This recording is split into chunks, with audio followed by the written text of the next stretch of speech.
Hey everyone, Casella here. It's the first episode of the new year. In case you don't make it to the end, a quick plug to check out the Ancillary Review of Books and support us on Patreon if you like what we're doing. It's going to be an interesting year, bracket, negative, close bracket, but I do think it's going to be, positively, an interesting year on the pod. Okay, let's talk about a book.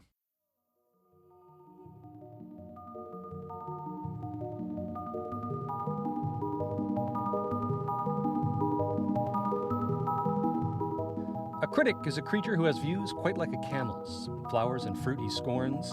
In the flower garden of the honeyed muse he starves unless he finds a meal of thorns.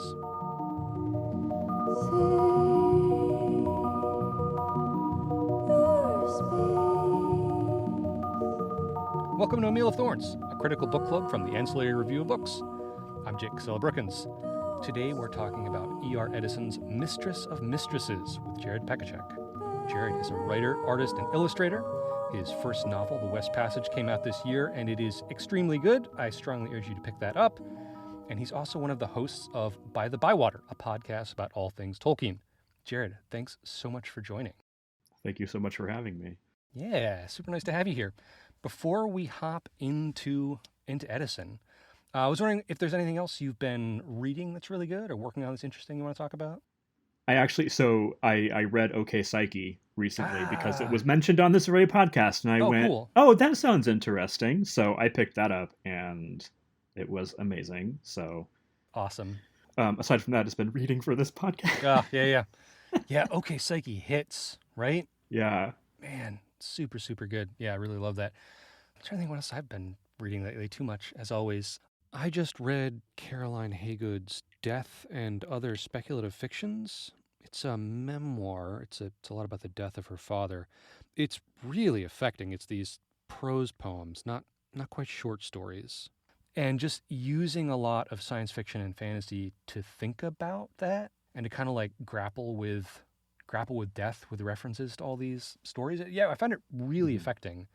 Really well done. It's kind of like, cutting between kind of like domestic scenes and then like rethinking about science fictional and fantasy. You know, sometimes like big things, like Star Wars, Alien, those kinds of things. And sometimes like more like esoteric fantasy work. So yeah, it was really, really good.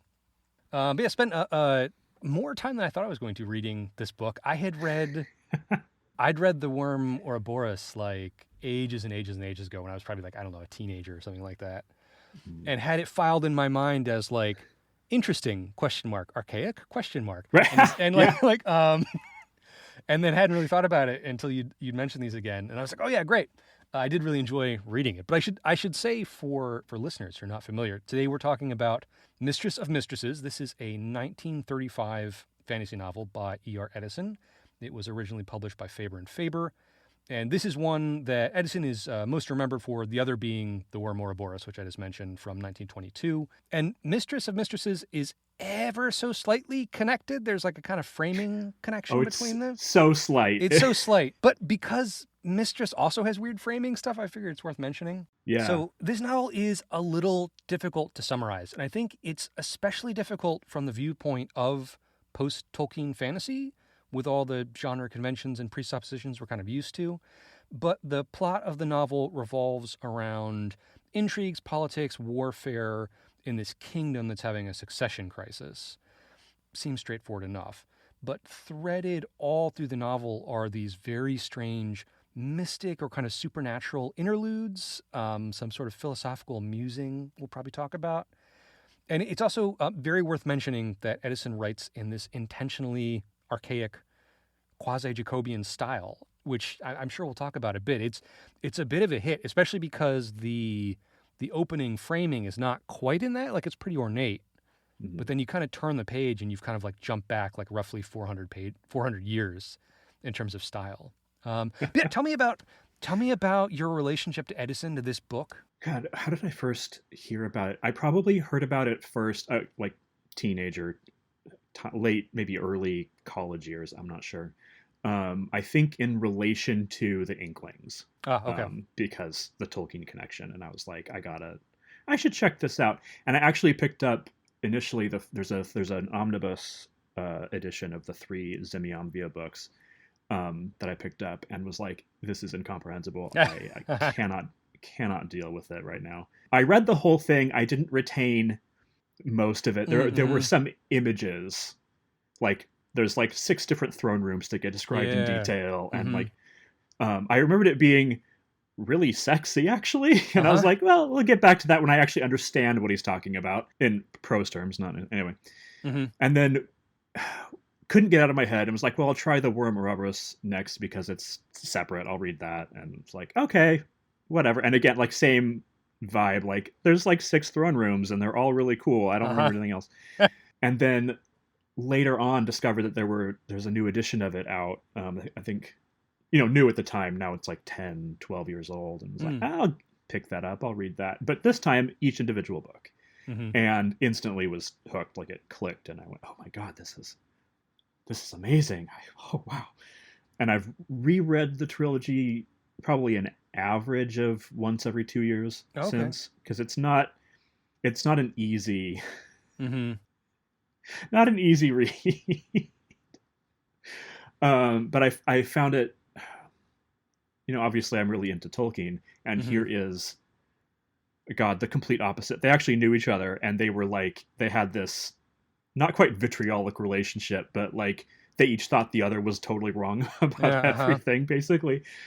And just every time I read it, I just get like sucked into this weird like dream state that he's constantly writing in, where there's these switches of identity that happen within a sentence. There's all of this stuff going on that just makes it, even now, almost 100 years later, there's nothing else quite like it.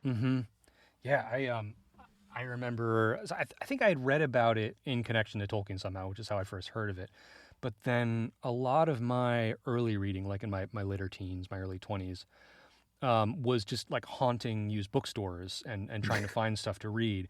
And I have these, I wrote the name down, the Barbara Remington cover. Barbara Remington, yes. Yeah.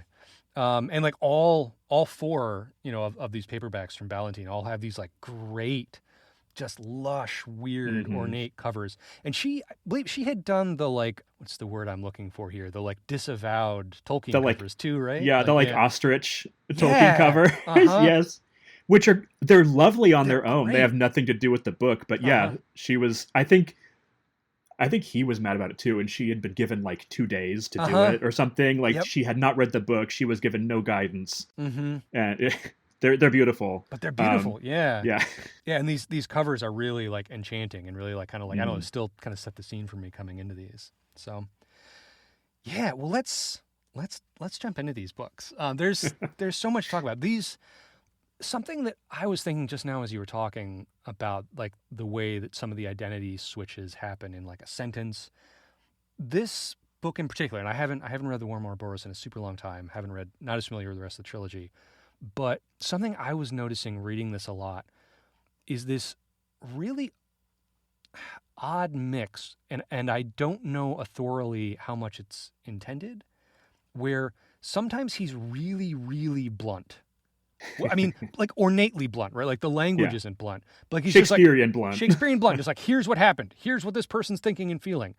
And then other times is really strangely evasive and hides what's just happened. Or we'll just have like, there are many, there's chapters in here, there's paragraphs in here where there's 8, 9, 10, 11 characters of note who all have names. But then there'll be these scenes where he suddenly pulls back behind a pronoun and you're not sure who she or he like is in that scene.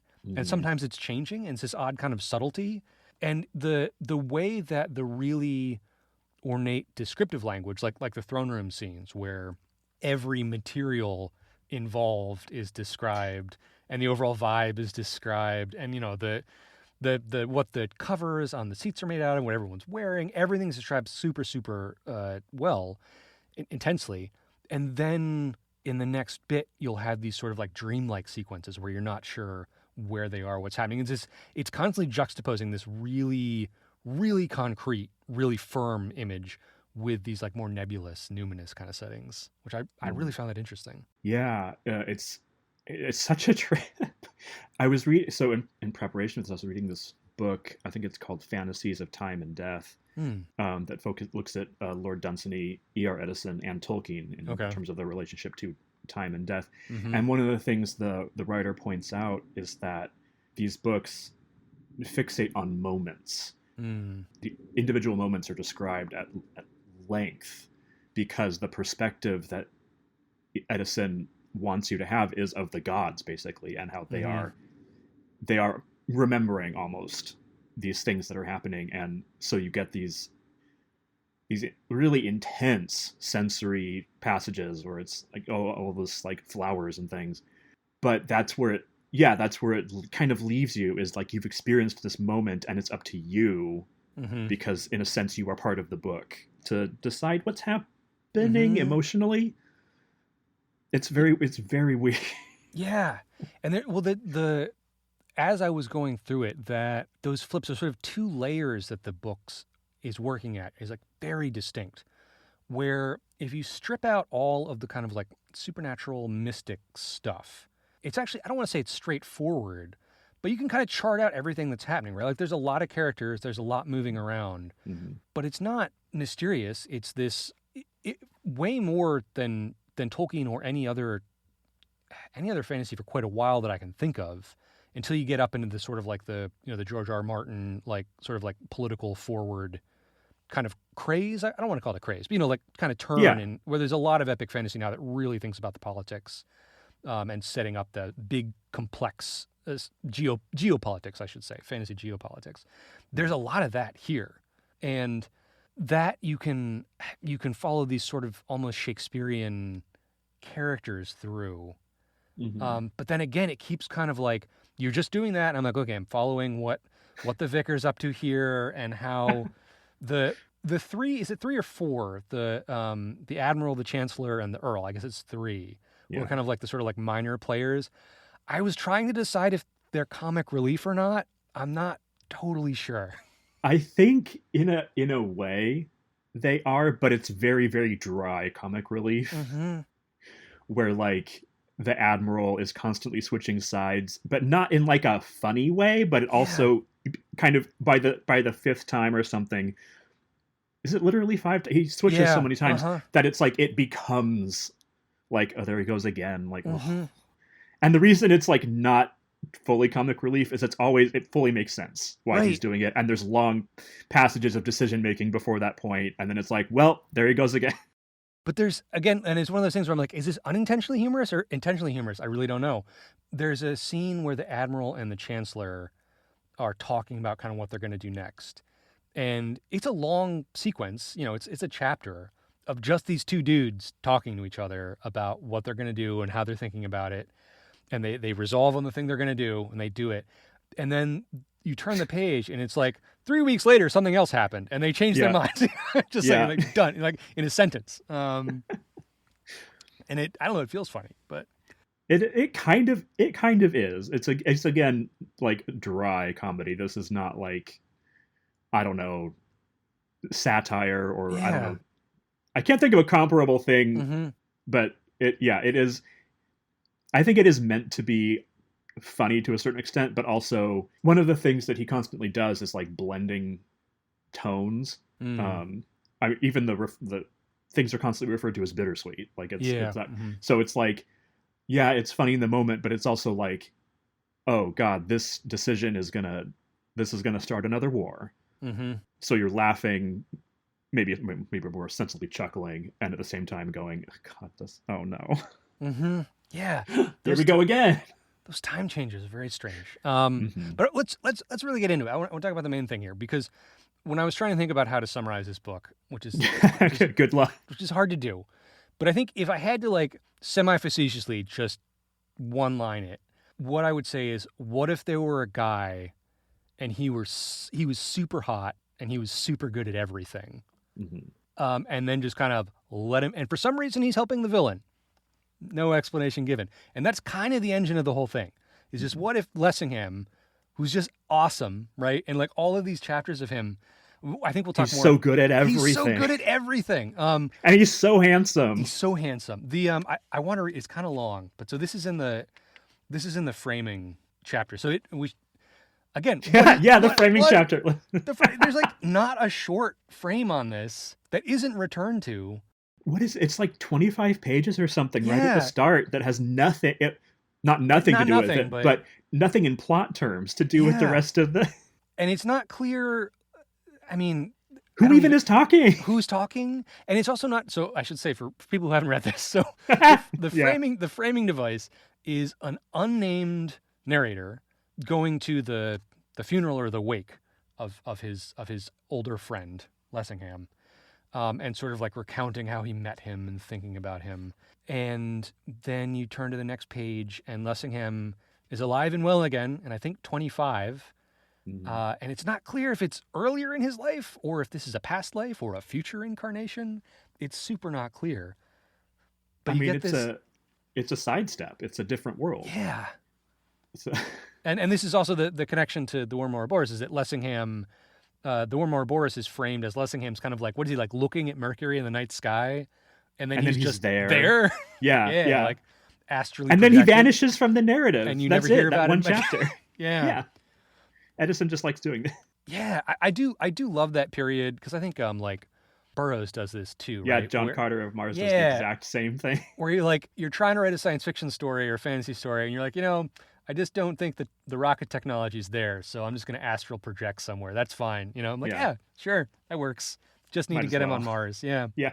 But this is just as an example of kind of how this works. So this is the unnamed narrator in the framing story. He says, I remember years later, he's describing to me the effect of the sudden view you get of Nanga Parbat from one of those Kashmir valleys.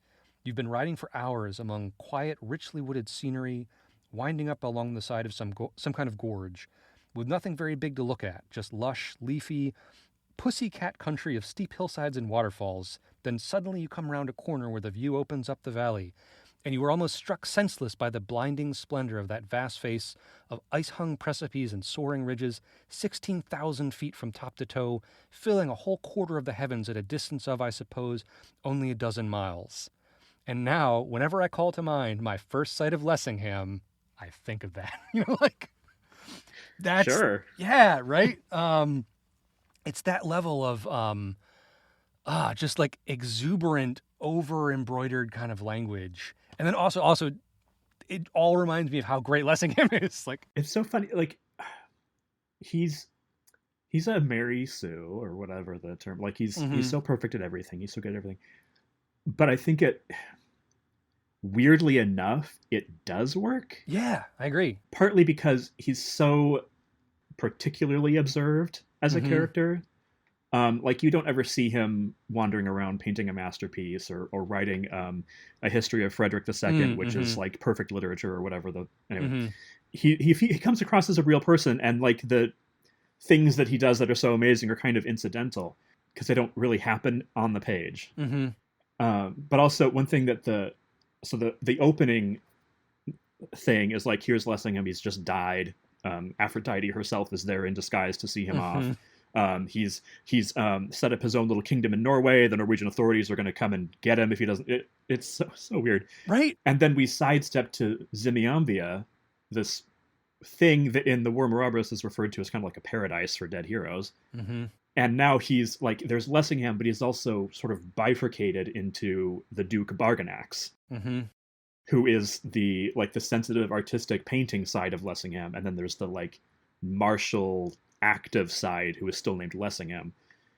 And like that's where some of the weird shifts of identity start to come in, where like whenever these two guys meet, they have this weird moment of like, is there a third person here who's both of us? What's going on here? Mm-hmm. It's so bizarre. And there's layered on top of that the now we're going to do not just mirroring, but is it a Grimace square? Is that what I'm thinking of? Where there's also their love interests Mm-hmm.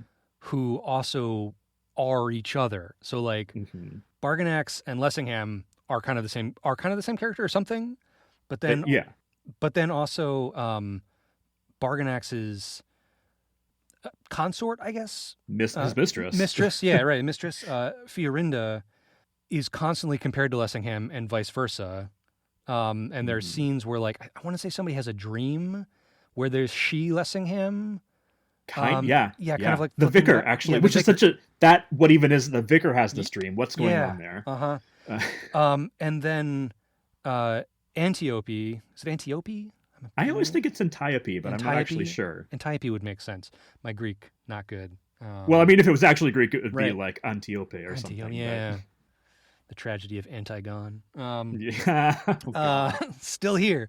Antiope is Barganax's half sister. They've never met, but that's also like an identification. Mm-hmm. So like these two dudes think they're the same dude. They also think that the women they're sleeping with are the other dude in these strange ways. And there's this constant, What is it's every time they meet, they have the like slippage of identity, but then they also sit there and go, "You look just like the woman uh-huh. that I'm sleeping with," and that what is that doing? I've read the book twice in the last month, and I was like, I feel like I'm no closer to an answer about why it's constantly emphasized that this doubling is also a unification. Yeah, right. The thing that is repeated, and not all the characters are aware of this, but the reader certainly is that Aphrodite herself is all of the women, basically. And this world has been created for her by God, who is also her lover, as a sort of playground. And Lessingham and the Duke are incarnations of God, and Fiorinda and Antiope are incarnations of Aphrodite. But at the same time, there are moments where people or the narrator hint that both gods, Aphrodite and Zeus or whatever, are actually the same entity. It's such a weird thing to have to describe in like flat terms, but like there's the object of desire, who is Aphrodite, and the entity doing the desiring, who is Zeus. But they also form a closed loop. They are the worm Ouroboros themselves. Like one feeds into the other and gives rise to the other just by existing, which is so strange and a very difficult thing to articulate, which is partly why so many of these scenes are just flat out weird. Well, and that it's overlaid on this, at least more than half the book, 3/4 of the book, that is very mundane and mundane in the sense of like non-supernatural, and that no one else seems to know that this is going on. Right? There's this whole kind of like, so this character, Dr. Vandermast, right? Oh, I love him. Yeah. We'll talk about him, but there are these kind of like almost pocket universes within the story. And sometimes you get a flash of it, like kind of in a mundane setting, like when Barganax and Lessingham are meeting and having these moments. You have this like very non-supernatural stuff going on, and then when it ducks aside, I was just really fascinated by this kind of I don't know, almost an unseelie court kind of thing, where right, where like Vandermast, it's not just like Vandermast and a couple other people. It's like this whole kind of cast of characters who are mostly aside from the main like political action. Also, almost all women except for Vandermast and Lessingham, right? Like I think there are a couple, but Anthea and Campaspe and I can't remember all their names, but there's this whole kind of like cohort of kind of like ethereal women who are also like, some of them are literally said like that one's a hamadryad. I don't remember what all the supernatural qualities are. An Oread and a Naiad. Yeah.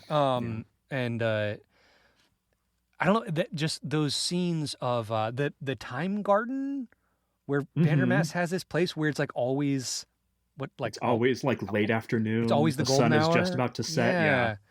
And we just kind of just step away from all this action and get these very hard to interpret scenes. And then later we get the I don't remember the word for it, the odd kind of like mystic pocket universe love shack that Vandermast... the House of Peace is, I think, what he calls it.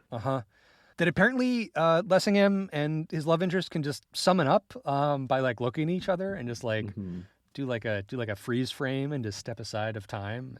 Yeah. I don't know. I don't quite know what to make of all of it. It's so interesting and strange. And it was, I can't help but think of Tolkien and Lewis and other people when I'm reading this. And it's just so interesting to see clearly has like a decent amount of overlap with some of the influences, right, and things he's interested in, but just taking it in such a wildly different direction. Yeah, I was reading it this time around, I was really struck by similarities with Paralandra, actually, Ah, uh-huh. where in Paralandra, there's this constant thing about like Ransom shouldn't just go right for the same fruit again and repeat this pleasurable experience he just had because that's somehow against God's will or whatever. Mm-hmm. And there's a similar, not quite prohibition, but like Barganex keeps painting Fiorinda and then destroying the paintings, Mm-hmm. or there's all of this stuff about how a moment shouldn't last forever. Oh, uh-huh. The end of a moment is how you know what you've experienced, Mm. basically. So it's a very weird, like, obviously Lewis being Lewis is coming at it from like, this is divine prohibition. Right. And Edison is more like, no, you have to, the experience has to end so that you Mm. can have had it Mm-hmm. and know what it meant Hmm. and think about it. And thinking about it is also a pleasure that you can have. So the transience of life, of these interludes, is part of why they exist, is so that they exist so that they can end, which is also how the whole universe in these books works. Mm-hmm. In the sequel, A Fish Dinner and Memison, our universe gets created sort of before dessert, Okay. just on the table as like a bubble, and the main characters kind of go into it and inhabit it as Lessingham and his wife, and then it's popped like a Fiorinda pops it with a hairpin, and it's over. Like our universe has ended, because it was only their toy, Hmm. and that it's in a way the Zemyamvia books are about how the gods like experience themselves, experience eternity through time, Mm. because they wouldn't they wouldn't know anything if they weren't able to die, Huh. as kind of know or experience or feel anything if they were truly eternal. Hmm. Okay, that actually helps to make sense of some of, particularly the last bit of the book. How do you, boy, this just makes me. By the way, I haven't read Till We Have Faces in a while, and I really want to go read that now against this. Yeah. Ooh. Yeah. I don't. Yeah. I love that. That's my favorite Lewis book. Yeah, mine too. I haven't read it in a while. Hmm. Okay, I'm not going to ponder that too much. I'm going to go back and Yeah. read it and think about this. But what do you make of that? So that's sort of like quasi. I don't want to say quasi because it's not really theology. It's not really philosophy. I don't quite know what to call the kind of like mystic framework that's set up here. What do you make of how that integrates or doesn't integrate with the bulk of the text of this book, which Hmm. is this sort of like political, warfare, geopolitics, intrigue, court maneuvering kind of stuff.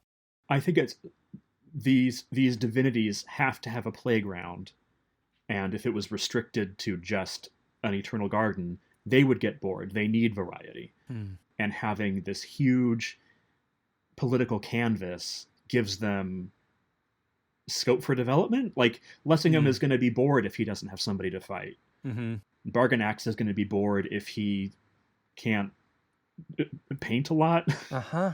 or have a woman who fascinates and infuriates him in equal measure. Mm-hmm. And he also, because he's the same person as Lessingham in some ways, he also needs that broader canvas of like Mm. he's the son of the recently deceased king, so he needs something to grow into. Mm-hmm. Otherwise, he won't experience change. Okay. Yeah, that makes sense. And it also the whole thing with the vicar, who's the villain, Mm-hmm. and Lessingham is helping him the entire time. Is he says at one point, like, he being Lessingham needs the vicar because it's like, he doesn't use this exact wording, but it's like being the only person who can tame a particularly wild horse. Yeah. Like Lessingham is the only person the vicar will listen to, Mm-hmm. and whenever he steps out of line, Lessingham has to kick him back into line, and it's this for Lessingham. It's fun in a bizarre way because he Mm-hmm. gets to sense how powerful he is by being able to control this person that nobody else can control. Yeah, that's a really strange dynamic, and I kind of get Lessingham's explanation there, right? That like basically he's kind of like a thrill seeker, and only the vicar offers him like the geopolitical thrills, right, that Yeah. he needs. But this book is so interesting to think about again in that like sort of this existing before a lot of modern fantasy conventions, because I have a hard time saying this is a secondary world fantasy per se. Mm-hmm. Like it kind of literally is, and like it's this, right, this, as you said, this kind of like playground for the gods that's not our world. But it's also kind of not. It's also just kind of a vague Europe-y place. And like Yeah. all of the characters reference actual earthly traditions, right? They talk about Greek mythology. They quote, poetry that actually exists here in our They quote world. Sappho constantly, which Constantly, is yeah. also, what's that doing? Yep. And then part of what makes, like, Lessingham is a little bit of what we would call a Mary Sue today, but in a cool way. But part of what makes that jump out so much is how everyone else is in this like deep web of connections, and you kind of understand what they're about. And then Lessingham's just kind of plunked there, and he's just kind of like, I'm the vicar's cousin, so I guess I help him. And that's kind of all you get. And in that way, he doesn't feel of that world in the way that the rest of them do, even the ones like Vandermast, like Fiorinda, the people who have a connection to some sort of supernatural world. If there were a secondary fantasy world, I would say they are of it. And Lessingham still feels kind of like inserted in this interesting way. Yeah. Yeah. I mean, because he kind of has been, like, he dies in the beginning and awakens staring at a glass of wine in Zimiambia. And it's like, again, like this world kind of exists for him to be at play in. It is a very bizarre, like, how it's almost impossible, if not impossible, to reconcile what's actually happening here. Like, Barganax is no less Lessingham than Lessingham himself is, and yet he's fully part of this world. Right. It's like he's, like, Lessingham's been added, retconned in a bizarre way. And some of this thing with Aphrodite being incarnated in different ways here is because that's so grounded, right? That like Fiorinda is not, she didn't just like incarnate out of nowhere, right? She has an older brother who's a major character in the book, right? Like she is situated, but she's also this otherworldly being, right? That like keeps having this sort of like odd, almost like threatening in like a kind of like wonderful, awesome way, kind of like flashes coming out, right? When Barganax is looking at her. But she's also physically from that world and connected to it and partaking of this other nature. And it's hard to, I don't know, it's hard to reconcile, but evocative, strange, weird. Yeah. And so horny. It's so horny. It's so horny. And I love that for this. It's great. Especially, again, I hate to like come at everything with a Tolkien lens, but like Tolkien is so the least horny yeah. fantasy writer on the planet. And this is just like drenched and pretty open about it, and it's kind of great. It's just kind of like, look at this guy. He is so hot. He's checking out that lady over there. She is so hot. Let me describe how hot they are for like 10 pages. Yeah. Oh, it's so interesting, and you can tell, like. It's very funny. Like, Edison is the only author I think I've read who will like lovingly describe women's armpit hair. Which is, I mean, that's fine. Like, it's not like that's a bad thing. It's just like, it's so unexpected, especially in a book from like 35, where it's like, oh, the like flame colored whatever in her arm. It's like, okay, all right. Yeah, his physical descriptions are so good. And it's like, sure, that's what a reclining woman looks like when she's breathing. Like, like just the way he describes like somebody's dress rising and falling. It's not, he doesn't say it like that. He uses some extended like Shakespearean metaphor or whatever, and it just somehow clicks into place. And it's like, yeah, even though you're using words nobody's used in 1605, like that's pretty hot, actually. Do you have thoughts, feelings about the 1605 language, like as a choice? Like what's going on here? Because like this would be a very different, it would not be this book, right? Written in, absolutely right? not. And there are sections of this where I genuinely loved it for that quality. Both some of those description scenes we're talking about, some of the speeches and the dialogue scenes, like, would just not hit the way they do, written in more contemporary English. But also this book is kind of a hard go, and I'm sure it was a hard go even in 1935, right? Yeah, I mean, there's a reason it wasn't a huge Mm-hmm. bestseller. I mean, I think the most obvious answer to that question is that it's very self-consciously heroic, Mm. and every one of these characters, no matter how grounded they are, is larger than life. Mm-hmm. So it takes them out of the realm of the real and puts them in this more idealized realm, this sort of dramatic realm. Like Edison was very influenced by Shakespeare, but also by the playwright John Webster, the guy who wrote The Duchess of Malfi Okay. and The White Devil, which are these bloody like revenge tragedies from the 1600s. Okay. So he was super into that, and part of that is just like I think he's just seeing if he can do it, Mm-hmm. if he can get away with talking like this for 3 books. But yeah, I think really it mostly is that it's like we're talking about characters, like capital C characters here, and Mm-hmm. not real people.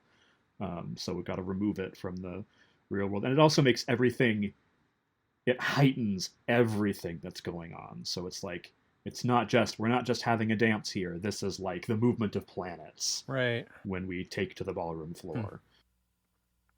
No, that makes sense. That I don't know what to say about the language here. I don't know. It's interesting. It's an interesting challenge. I picked up some really solid like Scrabble words reading this. Right. I'm ready to deploy some weird quasi archaic. I really like discandied.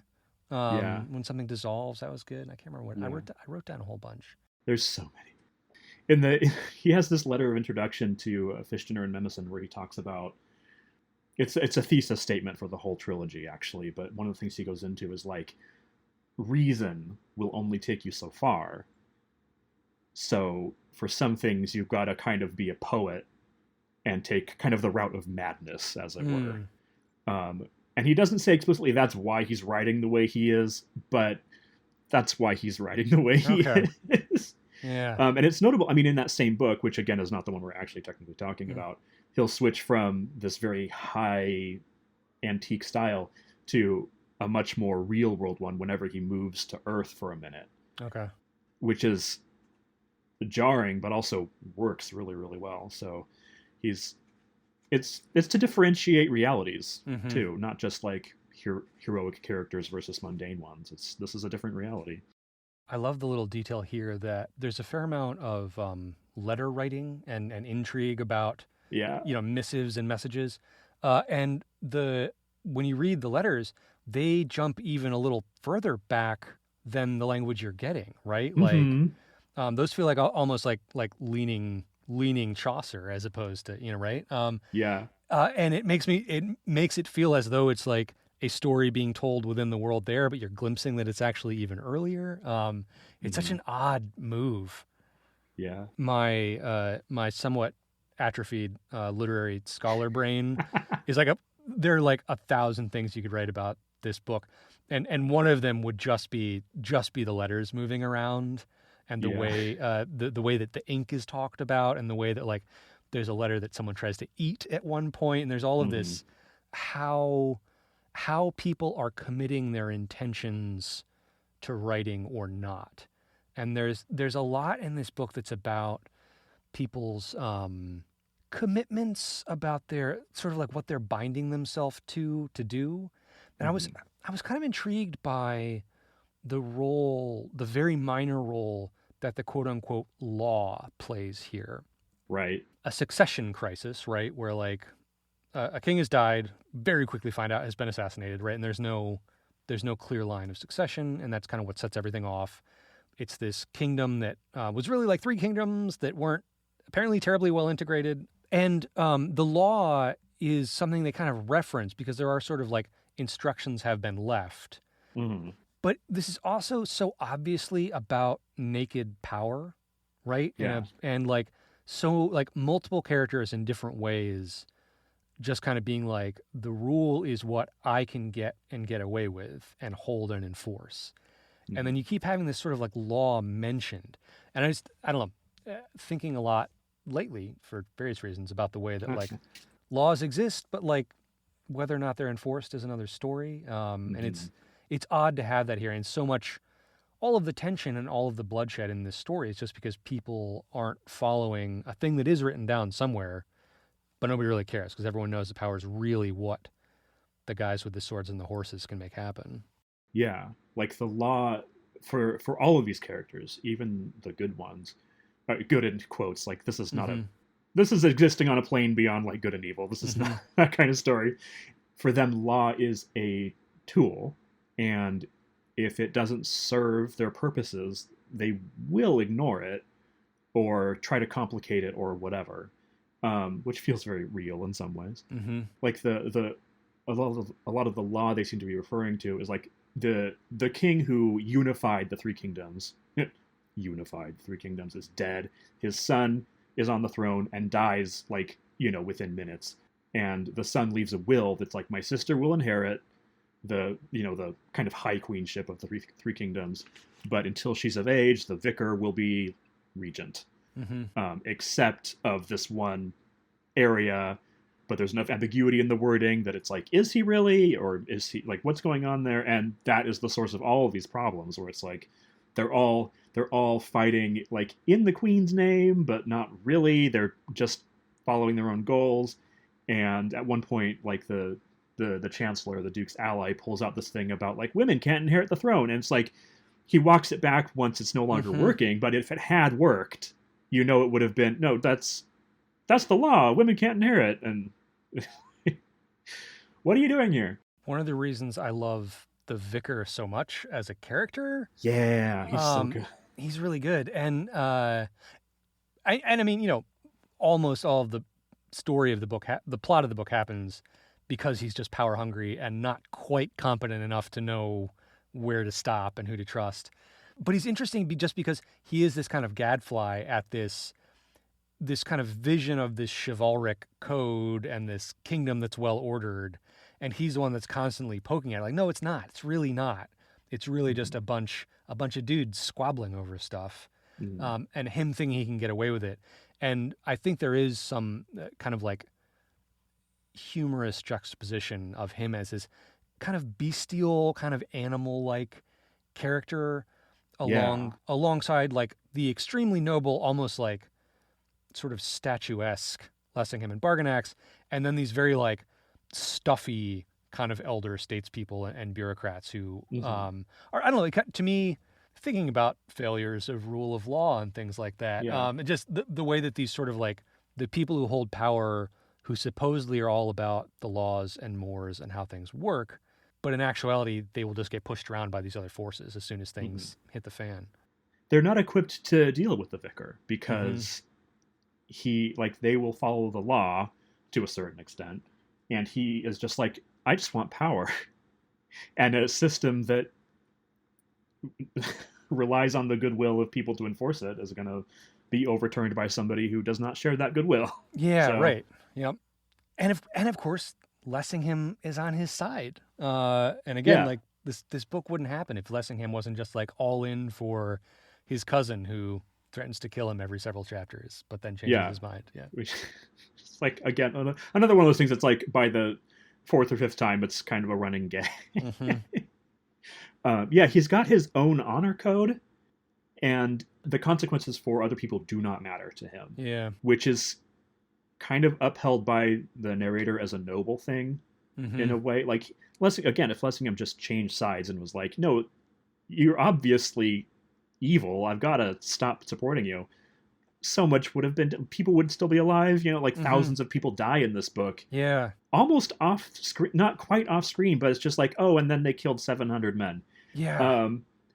And it's because it's so fixated on what people with a specific code are doing, Mm-hmm. that it doesn't matter what people who don't share that code are doing.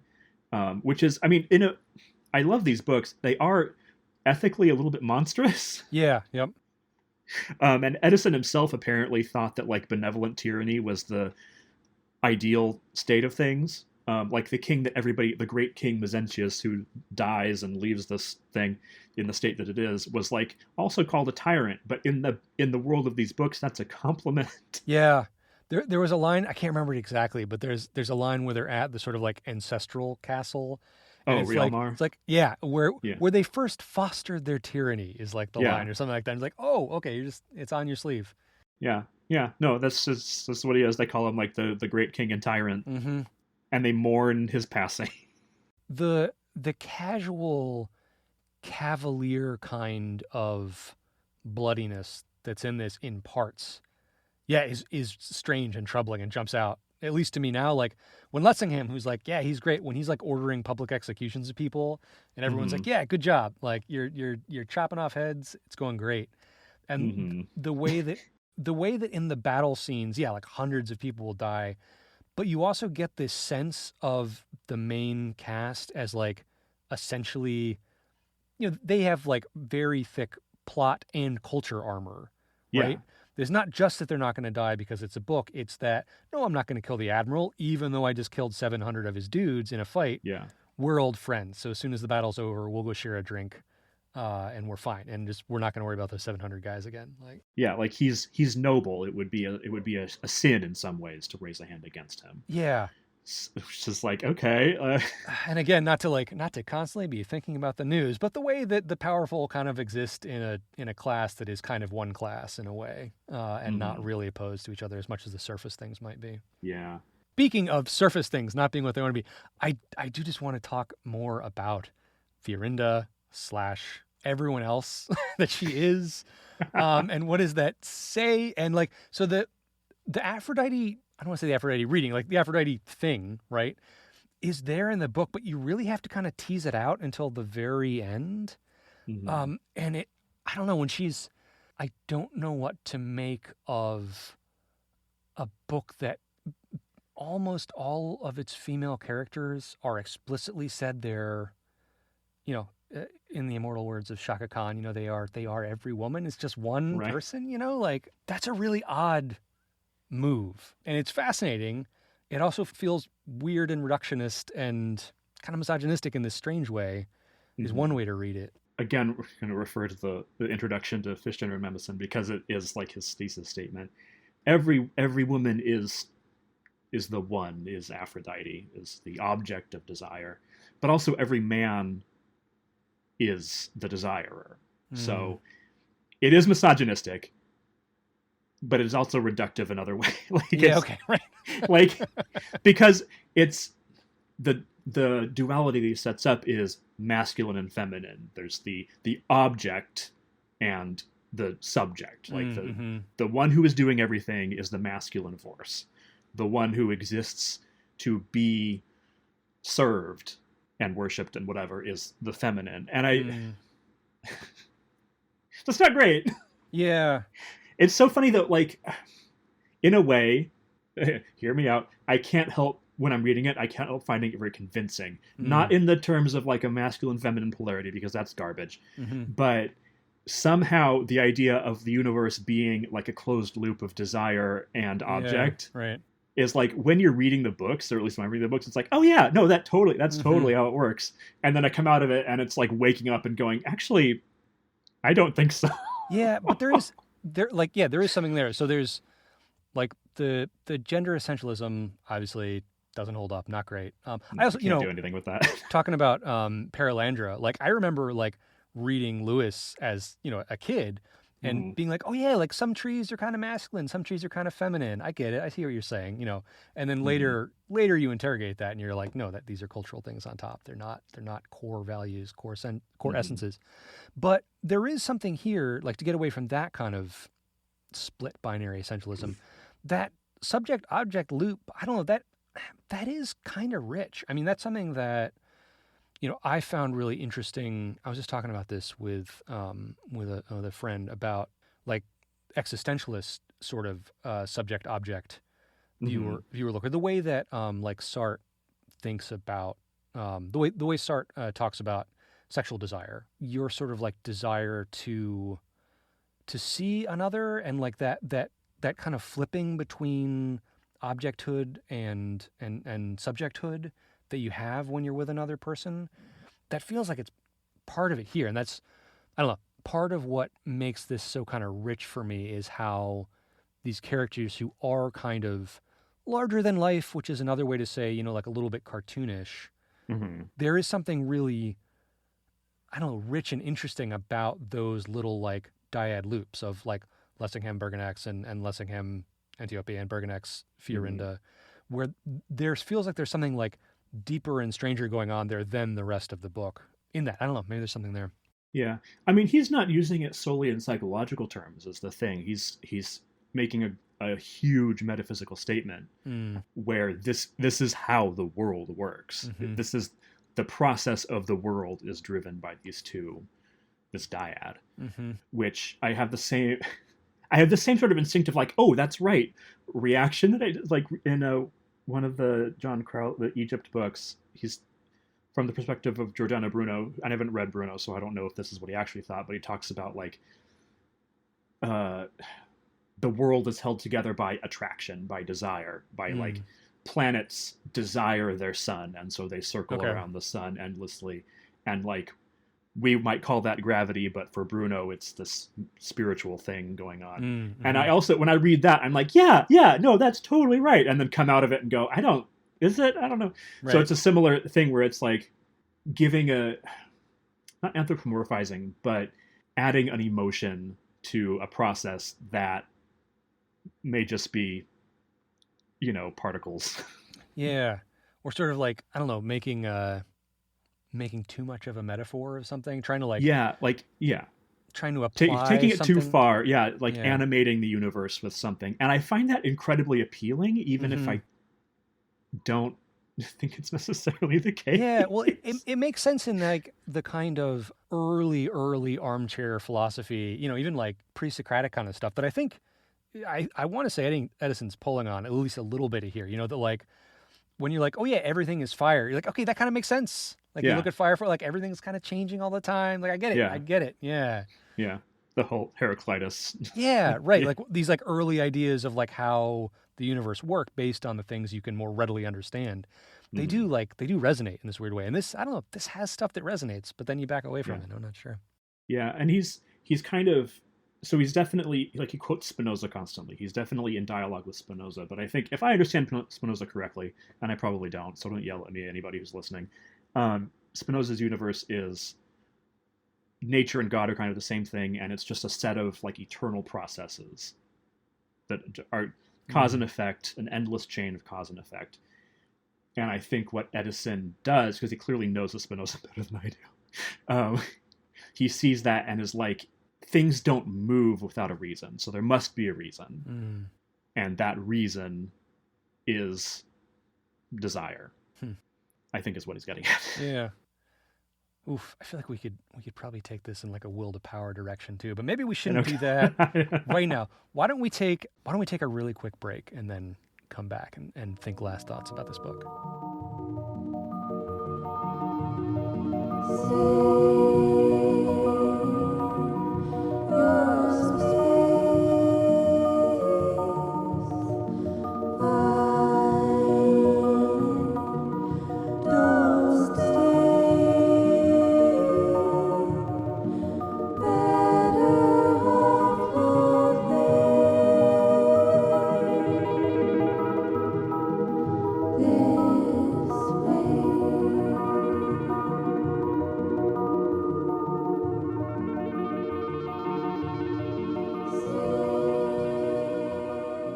All right, we are back. We are still talking about Mistress of Mistresses by E.R. Edison. And I feel bad that I didn't write down more long phrases just to give a sense of kind of like what his writing is like. I'm flipping through. I know one that I had that was just kind of short that I really loved was, so the vicar has all of these attack dogs. I think when we first meet him, he's like giving them a bath, right? Mm-hmm. And that's the first time we meet the vicar. But they're described as bushy-tailed, prick-eared, heavy-chested, long-fanged, slaver-mouthed beasts were they all. Um, just So good. Yep, and that's just kind of like that's kind of par for the course for this book. What was the other one? There's a point where someone lifts skinny hands to earless heaven, and Yeah. my like Godspeed, like I Yeah. like pricked up. I'm like, what? I don't know. Like every page just has this to the extent that like I think it is ultimately a little bit of a detriment at least. I mean, we've talked about the language being a hurdle for a modern reader, Mhm. but there's this thing where no matter what the scene is, it's described with the same sort of like intensity and breathlessness. Like Mhm. whether it's an epic battle or a throne room or a goddess appearing incarnate in your lover in a strange timeless pocket universe, or a guy bathing his dogs. It all has like kind of like the same level of. Well, I mean, interestingly, the battle scenes aren't Actually, that's generally true. like that. Yeah. That's the one for some. I think I know why, but that's the one kind of thing that he typically will summarize. So you'll Mm-hmm. get these huge, like, world-changing battles, basically, that take a few pages at Mm-hmm. most, and then like equal time will be spent describing how Fiorinda lies on a bench in a Mm-hmm. park. Mm-hmm. So, Something I talk about slash gripe about a lot in my reading today is how, specifically in speculative work, how we use voice and tense and sense of time. And I think there's a shift. Much has been said about this. I don't want to get into it too deeply about the trend towards first person present tense mhm. as a way to write. And I should be clear, like I think that is a form that can work perfectly well. But a complaint I often have about that approach is that you have to know what you're doing in terms of pacing and time, or else you're just kind of locked into this thing happened, then this thing happened, then this thing happened, then this thing Mhm. happened. In this sort of like the metronome is always going at the same pace. And I think that's a real challenge when you're trying to talk about things that happen over a large course of time, where you're kind of locked sort of at one frame rate, as it were. Mhm. And so that is interesting to see here because, yeah, we have when he does summarize stuff, or when he jumps, see, right, where you have this like really dense scene where it's moving like, basically, it's such a rich, descriptive narration that you're actually moving in slower than real time, right? Like you're Mhm. just you're look the narrative gaze is kind of like moving over these people's faces and what they're wearing and every little move they make and everything around them, the architecture and the landscape. And so then when it does summarize or when it does just skip ahead a couple days or a couple weeks, there's that point where Lessingham kills 5 dudes, like in And it's, between, like a yeah, paragraph between break. chapters. Yeah, Yeah. it's like those jump out and they're interesting and strange. And like this book doesn't have a gigantic, huge time frame. I think it's probably like in a year or two or It's, something yeah, like it's a that. Yeah, year. but that is actually that it handles really well in a way that I see. I think if you outlined the plot of this book and pitched it today, there's no way that you would be pitching like a 370-page novel, right? This Yeah. this one book would be this giant thing. Yeah. I think it's a huge part of that is the theatricality. Like you could Mm, easily stage this because so much happens off mm, screen and then somebody comes in and is like, oh, as you know, like this uh-huh. happened a week ago, which is such an interesting choice for a novel. That is interesting. Huh. I hadn't thought about. No, you're totally right. Like each scene is really well described, and it is a scene, and Mhm. you could totally stage it. Huh. Yeah, there's these tableaus that are constantly happening with the characters, and then that's Uh-huh. like you could just do like the battle where Lessingham defeats the admiral, and it's like a few pages of maneuvers and things, and I think it takes a day, Mm-hmm. um, and then he comes and talks with the admiral, and that's when we're suddenly locked back into things happening. Like now we're getting description, now we're getting dialogue, and it's like you could easily, like in a Shakespeare play, like that would happen. Like Macbeth does that, where it's Mm-hmm. like, oh, the soldiers are coming, and then next scene, the soldiers have been here, and Uh-huh. Someone so comes in it's and explains what just happened. I yeah, was yeah, I was thinking about the Scottish play a lot throughout this book. Like a lot, a lot, a lot. I think there's a lot of that deep in here. yeah. Mm-hmm. So we were talking in the break. I was saying that I often try to end these episodes on kind of what what the book in question does or doesn't say to kind of our current moment in publishing, in books, in literature. And I'm not totally sure what to say about this one. And we were mentioning that what is it is about this kind of like secret history of like writers. I think I saw someone I saw someone online talk about us being a writer's writer, which I think this is moving towards, right? Yeah, 100%. Like I only ever see fantasy writers talk about Edison. Mm-hmm. This is an empirical question, but I feel like maybe more people read Dunsany. I know that Hope Merlee's. I feel like people are actually reading Blood in the Mist. It seems like that comes up a lot more, but I think it's a similar it's in a similar place of like people that you love, people whose work you love have read this, but Hope Merlee's is way more accessible. yeah, that's true. Huh. Interesting. Gotta do Blood in the Mist sometime. But yeah, tell me about this influence on you as a reader, as a writer. As a reader, I mean, it told me what kind of fantasy books I really enjoy. Hmm. Um, I think Lord of the Rings taught me to love fantasy. Edison narrowed the scope a little to Huh.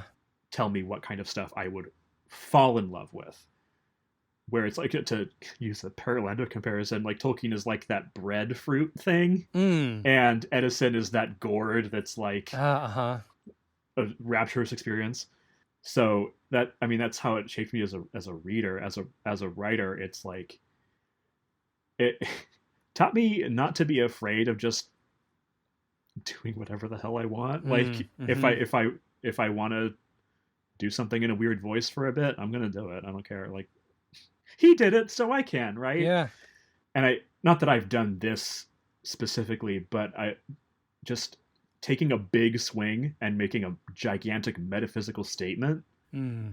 is like, I don't know if I would, but Mm-hmm. I love that somebody has. Mm-hmm. Like I don't think we get a ton of fantasy like this anymore, where somebody is really making not a social or political statement, which is equally valid, Mm-hmm. but saying this is how the universe itself works. And again, I don't know if I would ever be that kind of storyteller, Mm-hmm. but God, I love that. Yeah. No, that's interesting. That's a good point. That's kind of like along with those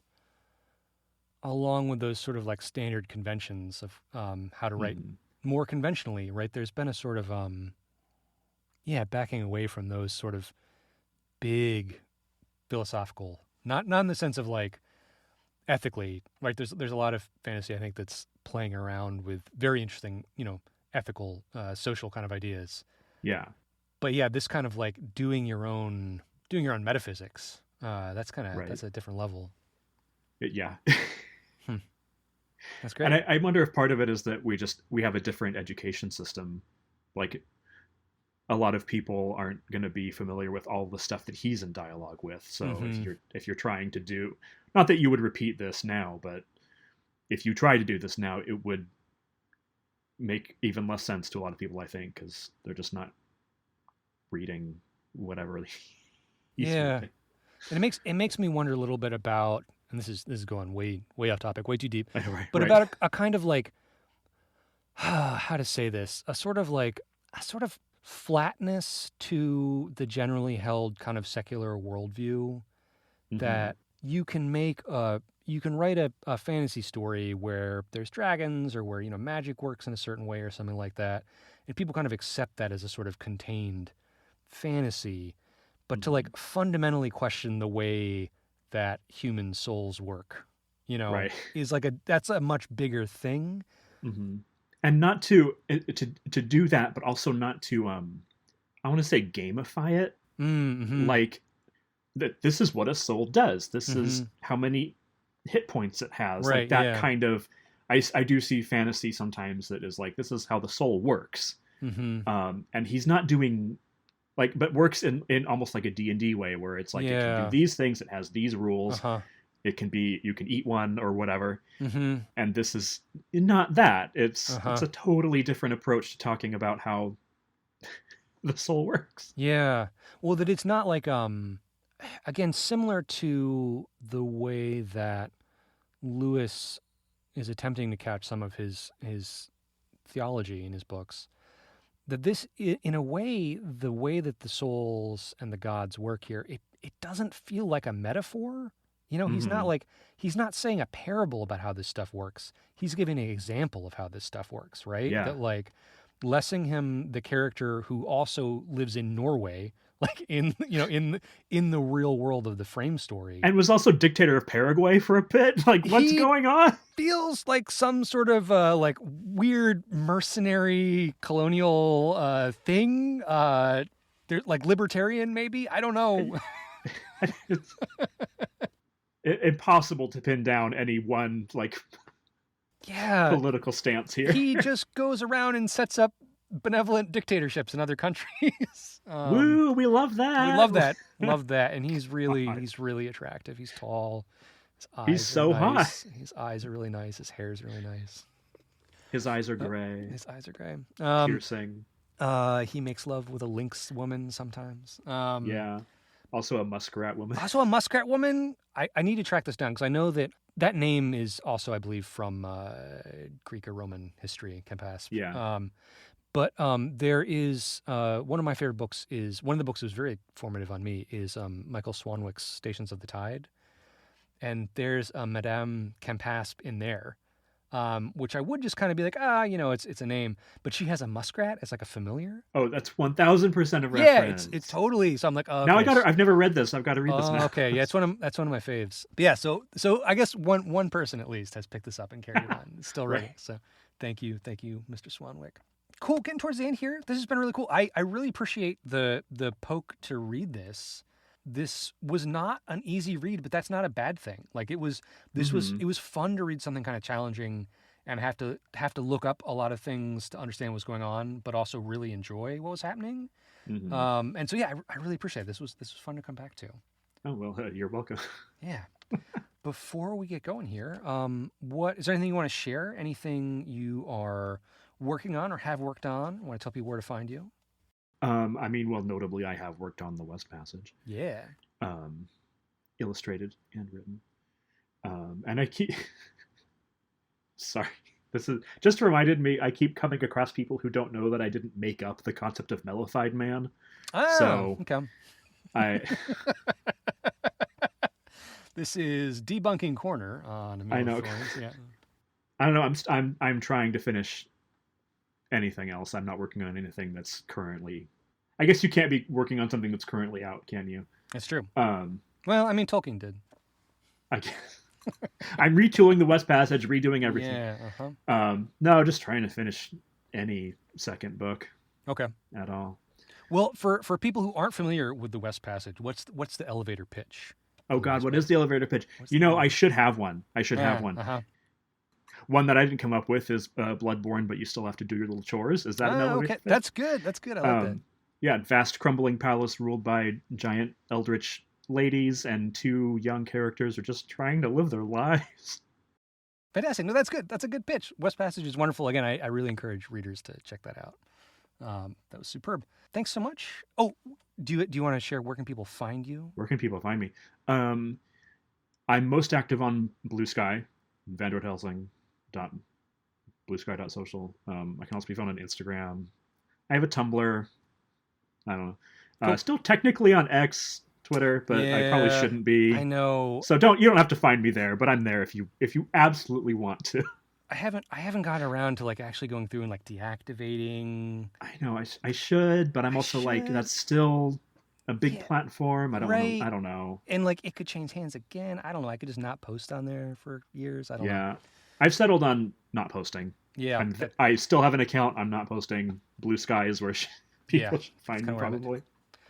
I was on a panel at World Fantasy Con here a little bit ago Mhm. with an author who is not on social media, and good for them. And at the end, I asked where people could find them, and they appropriately took that as a really weird thing to ask someone, which I thought was great. You know what I mean? They were like, What's your home address? Yeah, like, Where can right, people right. hunt you down? what do you have a GPS tracker turned on that you Yeah. want to share? Yeah.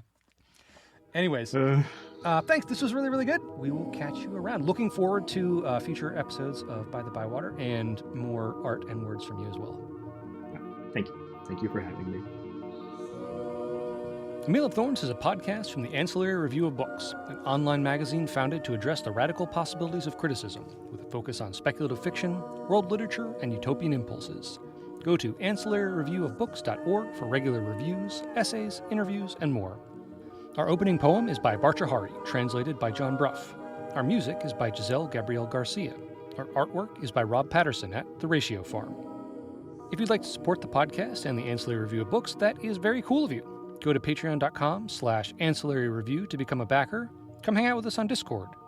If you heard us talk about a book and you want to buy that book, check out our show notes for a bookshop link. We get a cut. Finally, you know the drill. Leaving a review or a rating really helps wherever you listen to us. Sharing our posts on your favorite social media really helps. Telling someone out on the street that you should check us out. I don't know if that'll help or not. It might if they like speculative fiction.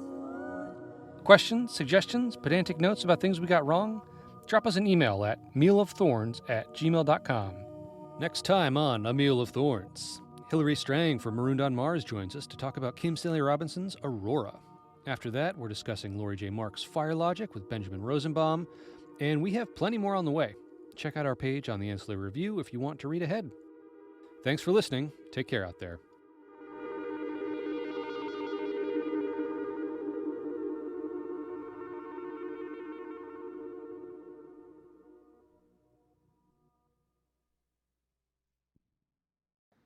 That is my badly behaved cat, Fuchsia, named Hello, after Fuchsia. Fuchsia Grown. Ah, She does like to make me pay attention to her when I'm doing something else, that's fair. usually by climbing on things she's not supposed to climb on. Anyway,